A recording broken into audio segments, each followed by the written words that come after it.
Very good evening all of you.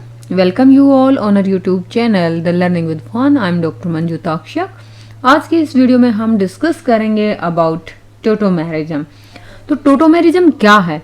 ये एक ऐसा फिनोमिना है जहां पे एक सिंगल केमिकल स्पीसीज दो तरह की इंटरकन्वर्टिबल स्ट्रक्चर्स में एग्जिस्ट करती है और दोनों ही स्ट्रक्चर डिफर करती हैं in terms of the relative position of the atom. और जनरली ये एटम आपका हाइड्रोजन रहता है. यहाँ पे इन दोनों स्ट्रक्चर्स को हम बोलते हैं टोटोमर्स. और इस तरह के जो आइसोमर कंपाउंड्स हैं वहां पे डिफर करता है number of electrons and protons.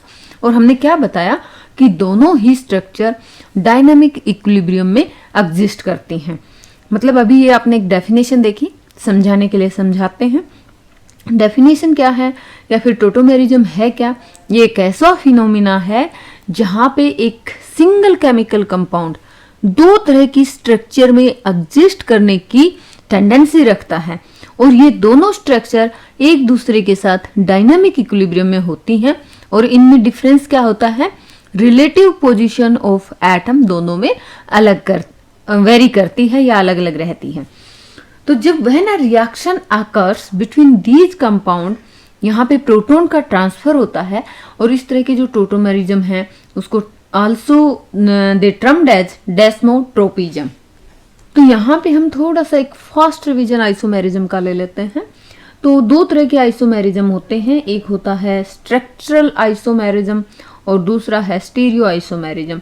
मतलब आइसोमेरिज्म की अगर हम बात करें तो ऐसे कंपाउंड्स जिनका मॉलिक्यूलर फॉर्मूला एक जैसा है लेकिन जिनके जो मॉलिक्यूल्स की अरेंजमेंट है वो अलग अलग है. स्ट्रक्चरल आइसोमेरिज्म में मतलब मॉलिक्यूल की स्ट्रक्चर अलग अलग है और उसमें भी आपके डिफरेंट हैं, लाइक जैसे chain, positional, functional, metamerism, tautomerism, ring chain isomerism.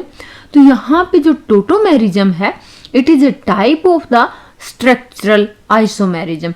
जबकि स्टीरियो आइसोमेरिज्म में जिन कंपाउंड्स में हम बोलते हैं कि एक दूसरे के स्टीरियो आइसोमर हैं वहां पे उनकी ज्योमेट्री डिफरेंस है या फिर ऑप्टिकल प्रॉपर्टीज दोनों की अलग अलग होती हैं. लेकिन ये ध्यान रहे, आपको पता होना चाहिए कि आइसोमेरिज्म होते क्या हैं. ये वो कंपाउंड हैं जिनका मॉलिक्यूलर फॉर्मूला एक जैसा है लेकिन जिनकी स्ट्रक्चर अलग अलग है. और टोटोमेरिज्म क्या है? आपका एक स्ट्रक्चरल आइसोमेरिज्म है. तो यहाँ पे हम टोटोमेरिज्म की डेफिनेशन क्या लिखेंगे? आपको या तो ऊपर जो डेफिनेशन पड़ी है वो लिख सकते हैं या फिर डेफिनेशन आप ये लिख सकते हैं कि टोटोमेरिज्म एक ऐसा फिनोमिना है जहाँ पे दो स्ट्रक्चरल आइसोमर एक दूसरे से अलग होते हैं in the relative position of their atoms. और ये जो है स्पॉन्टेनियसली इंटरकन्वर्टिबल स्ट्रक्चर्स होती हैं और डायनामिक इक्विलिब्रियम में एग्जिस्ट करती हैं. ये दोनों फॉर्म्स जो हैं जो टोटोमेरिक इक्विलिब्रियम में होती हैं इन्हीं को हम एक दूसरे का टोटोमर्स बोलते हैं. और यहाँ पे जब केमिकल रिएक्शंस होती है, इंटरकन्वर्जन जब होता है दो टोटोमेरिक स्पीसीज का, तो वहाँ पे बॉन्ड्स जो है बनता है और ब्रेक होता है. अगर हम यहाँ पे कुछ टोटोमेरिज्म के एग्जाम्पल्स की बात करें तो जैसे इनोल फॉर्म, ये है इन मतलब डबल बॉन्ड, ओल OH group. Enol form convert होती है कीटो फॉर्म में. और ये जैसे लैक्टम है C double bond ONH group, ये कन्वर्ट होता है लैक्टिन फॉर्म में. यहाँ पे कार्बन और नाइट्रोजन के बीच में डबल बॉन्ड आ जाता है और ऑक्सीजन के साथ हाइड्रोजन है तो मतलब हाइड्रोक्सिल ग्रुप है. एमाइड फॉर्म जो कि C double bond NH group है, ये इमिडिक एसिड फॉर्म में कन्वर्ट होता है, यानी कि कार्बन और नाइट्रोजन के बीच में double bond and then OH. Similarly amine form जो है वो इमाइन फॉर्म में कन्वर्ट होती है. तो ये कुछ टोटोमेरिज्म के एग्जाम्पल्स हैं. अब यहाँ पे नेक्स्ट एक इम्पोर्टेंट पॉइंट ये आता है कि टोटोमेरिज्म होने के लिए स्ट्रक्चरल रिक्वायरमेंट क्या होनी चाहिए. तो रिक्वायरमेंट कुछ इस तरह से है कि कंपाउंड के अंदर पोलर मॉलिक्यूल प्रेजेंट होना चाहिए. जैसे भी हमने देखा कि C double bond O group है तो ये पोलर मॉलिक्यूल है. या आपका जैसे OH ग्रुप है ये भी पोलर ग्रुप है. या फिर कार्बन डबल बॉन्ड नाइट्रोजन है तो क्या होना चाहिए? पहली कंडीशन क्या है कि इस कंपाउंड के अंदर पोलर मॉलिक्यूल्स प्रेजेंट होना चाहिए और एक वीकली एसिडिक फंक्शनल ग्रुप होना चाहिए। सेकेंड थिंग कि इसमें एटम की पोजीशन में चेंज होना जरूरी है। थर्ड पॉइंट है कि यहाँ पे बॉन्ड लेंथ जैसे जो फीचर्स हैं वो इफेक्ट नहीं होते हैं, उन पे इफेक्ट नहीं आता है। और जैसे रेजोनेंस में ये था कि हाँ मॉलिक्यूल प्लेनर होना चाहिए, तो टोटोमेरिज्म के केस में ऐसा कुछ भी नहीं है। ये आपका प्लेनर या फिर नॉन प्लेनर किसी भी टाइप के मॉलिक्यूल में हो सकता है। अगर हम टोटोमेरिज्म की क्लासिफिकेशन देखें तो यहाँ पे एक है ओपन सिस्टम ऑफ टोटोमेरिज्म और आइनोट्रोपी, और दूसरा है ring chain tautomerism. Open system of tautomerism में क्या होता है, दोनों ही स्ट्रक्चर ओपन स्ट्रक्चर रहती हैं और यहाँ पे एसिडिक हाइड्रोजन का माइग्रेशन होता है। क्योंकि यहाँ पे प्रोटॉन का माइग्रेशन है इसलिए इसको प्रोटोट्रोपी भी बोलते हैं। और इसमें बेस्ट एग्जाम्पल है कीटो इनोल। तो ये देखिए ये कीटो फॉर्म है और ये हमने बताया था डबल बॉन्ड है तो इन, और इसके ऊपर हाइड्रोक्सिल ग्रुप लगा है तो ओल, इनोल फॉर्म। तो अगर हम types of open system tautomerism की देखेंगे तो यहाँ पे एक रहता है डायड सिस्टम।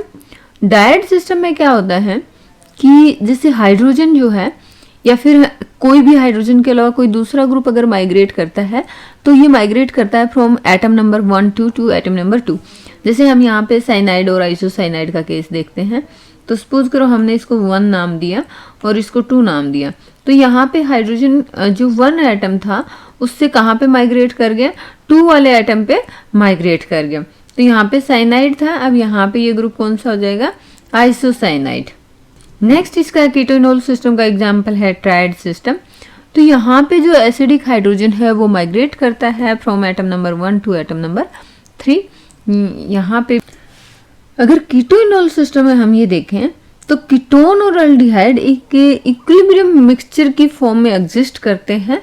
और यहाँ पे अगर आप देखोगे, लेकिन जनरली आप देखोगे कि कीटोन फॉर्म जो है वो हाईली स्टेबल है कंपेयर टू इनोल फॉर्म। ये देखिए ये आपका कीटोन है और ये आपका इनोल है, ये 99.99%, ये 0.01%। नेक्स्ट एग्जाम्पल में भी साइक्लोहेक्सेनोन, ये 99.98% और ये है साइक्लोहेक्सेनोल इनोल, तो ये 0.02%। तो इसके लिए रीजन क्या है कि जो सी डबल बॉन्ड है कार्बोनिल ग्रुप का वो स्ट्रोंगर बॉन्ड है और उसकी बॉन्ड एनर्जी जो कार्बोनिल ग्रुप की बॉन्ड एनर्जी है वो 364 किलोजूल पर मोल है, as compare to carbon carbon double bond. Carbon oxygen double bond जो है काफी स्ट्रॉन्ग बॉन्ड है, कार्बन कार्बन डबल बॉन्ड की बॉन्ड स्ट्रेंथ है 250 किलोजूल पर मोल। सो सम इनोल जो है यहाँ पे हमने देखा कि ये कार्बोनिल ग्रुप जो है, कीटो ग्रुप जो है वो ज़्यादा स्टेबल है और वो आपका हाई अमाउंट में एग्जिस्ट करता है। लेकिन इसके अलावा अगर हम कुछ इनोल की बात करें तो कुछ इनोल कीटो फॉर्म से ज़्यादा स्टेबल होते हैं। और यहाँ पे एग्जाम्पल आ जाता है फिनोल। फिनोल में अगर हम देखेंगे जो इनोल फॉर्म है, यहाँ पे देखो enol form is more stable then it's 2 कीटोटोटोमर। और ऐसा क्यों, फिनोल में क्या आ जाता है, एरोमेटिसिटी आ जाती है, due to its aromatic behaviour it is more stable. तो ये इनोल फॉर्म है और यहाँ पे इक्विलिब्रियम कांस्टेंट जो है 10 to the power 14 रहता है और ये इनोल फॉर्म जो है इजीली कन्वर्ट हो जाता है ये आपका फिनोल में। और इधर भी ये भी आपका इनओल डाइओल ऐसा रहेगा ना, तो ये भी जो है आपका बहुत जल्दी कन्वर्ट हो जाता है फिनोल में। सेकेंड है रिंग चेन टोटोमेरिज्म। तो रिंग चेन टोटोमेरिज्म में क्या होता है, in some cases migration of the hydrogen results in the formation of ring. और यहाँ पे एक फॉर्म जो है साइक्लिक रहती है और दूसरी ओपन चेन रहती है, तो यहाँ पे इस टोटोमेरिज्म को हम रिंग चेन आइसोमेरिज्म बोलते हैं। ये जैसे यहाँ पे अगर हम देखेंगे ग्लूकोज का ये इन डाइओल स्ट्रक्चर है, यहाँ पे कार्बन कार्बन के बीच में डबल बॉन्ड और कार्बन 1 और 2 दोनों पे OH ग्रुप लगा हुआ है, तो इन डाइओल है। लेकिन यहाँ पे जैसे अगर इसको हम एसिड के प्रेजेंस में या बेस की प्रेजेंस में देखेंगे तो यहाँ पे देखिए एक कार्बोनिल ग्रुप हो जाता है और ये सेकेंड कार्बन पे आपका OH ग्रुप लगा है, तो ये D glucose open chain form बना। और इधर आप देखेंगे ये जो है कार्बन ऑक्सीजन के बीच में कीटो ग्रुप बनता है यहाँ पे, और ये D fructose open chain form है। तो इस वीडियो में हमने समझा टोटोमेरिज्म। इस वीडियो में इतना ही। Thanks for watching the video. जय हिंद।